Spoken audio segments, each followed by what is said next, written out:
जय माँ काली। दोस्तों कैसे हो आप सब। दोस्तों आप सभी का हार्दिक स्वागत है महाकाली भगत ज्ञान यूट्यूब चैनल में।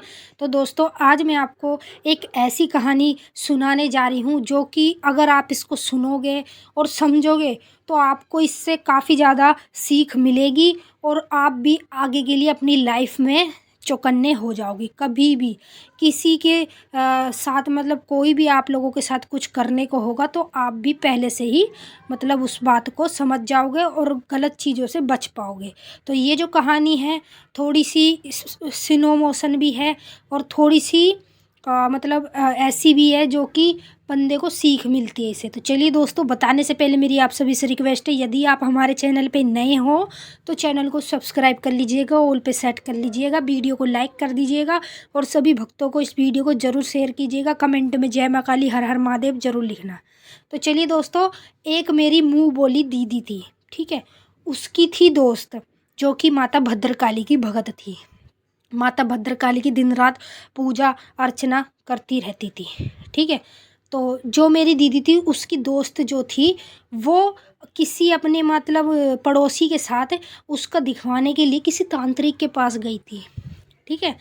तो वो गई थी तो तांत्रिक ने क्या करा दोस्तों उसके साथ, जो माता भद्रकाली की भगत थी उसकी शक्तियों को उतार लिया, ठीक है। उसके शरीर का बंधन कर दिया और जो उसकी शक्ति थी वो अपने पास रख ली। उसने उसकी आंखों से देखकर ही पहचान लिया था, पता लगा लिया था कि इसके पास कुछ तो ऐसी शक्ति है जो कि सबसे ज़्यादा पावरफुल है, ठीक है।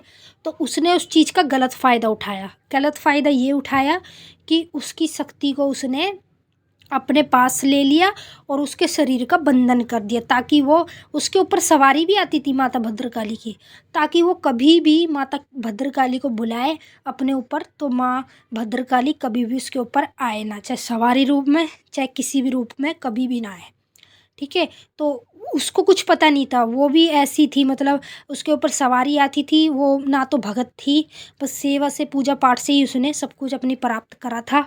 तो अब बेचारी के साथ क्या हुआ, उसने अपनी सेवा से पूजा पाठ से कुछ फल दिया माता भद्रकाली ने उसको, तो वो फल भी उसका किसी और ने ले लिया।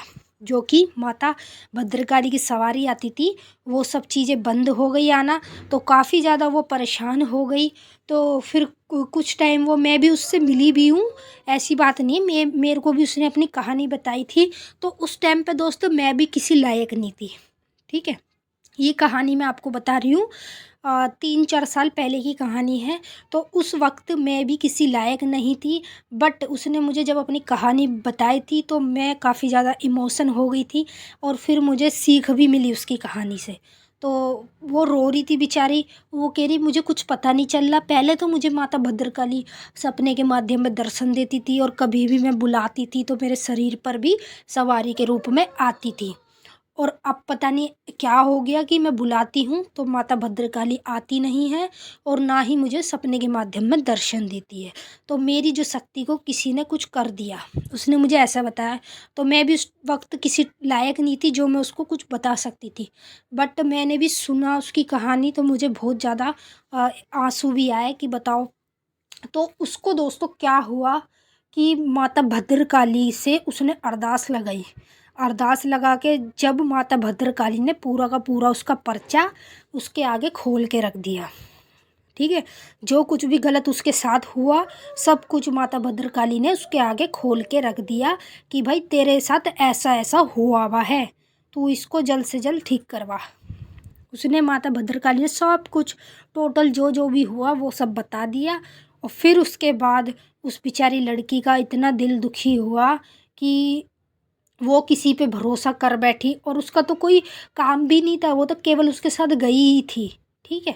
उसका तो कुछ काम नहीं था, उसकी दोस्त का काम था जो कि पड़ोस की थी, उसका कार्य था, वो तो उसके साथ केवल गई थी। तो उसको देखो कितना बड़ा नुकसान हो गया, ठीक है। बट कुछ नहीं हुआ।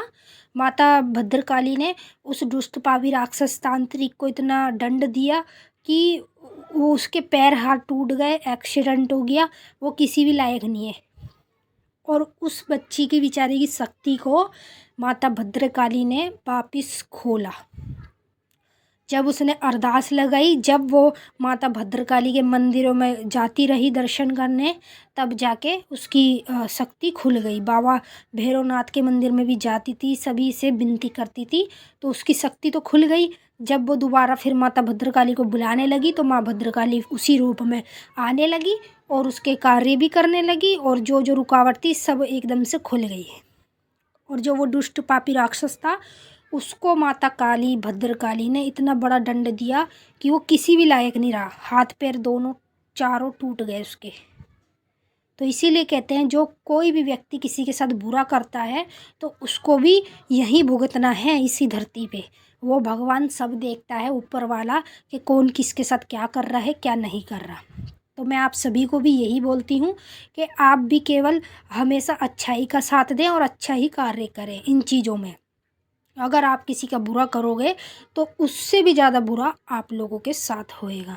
तो ये कहानी थी जो मैंने आपको बताई माता भद्रकाली की और उनके भगत की। ऐसा सब कुछ हो जाता है, तांत्रिक लोग भगत लोग ज़्यादा से ज़्यादा यही तो काम करते हैं, उनकी शक्ति उतार लेते हैं और फिर अपने कार्य कराते हैं, और बेचारा वो जो मेहनत से सब कुछ पाता है वो वही के वही रह जाता है। तो इसलिए सबसे अच्छा है ना तो आप लोग ये सब चीज़ें उन्हीं व्यक्तियों के साथ होती है जो दर पे दर भटकते रहते हैं, दरबारों में भटकते रहते हैं, सभी भक्तों के पास जाते रहते हैं, तांत्रिकों के पास, सभी से अपने घर की अपने बारे में सब कुछ पूछा लेते रहते हैं।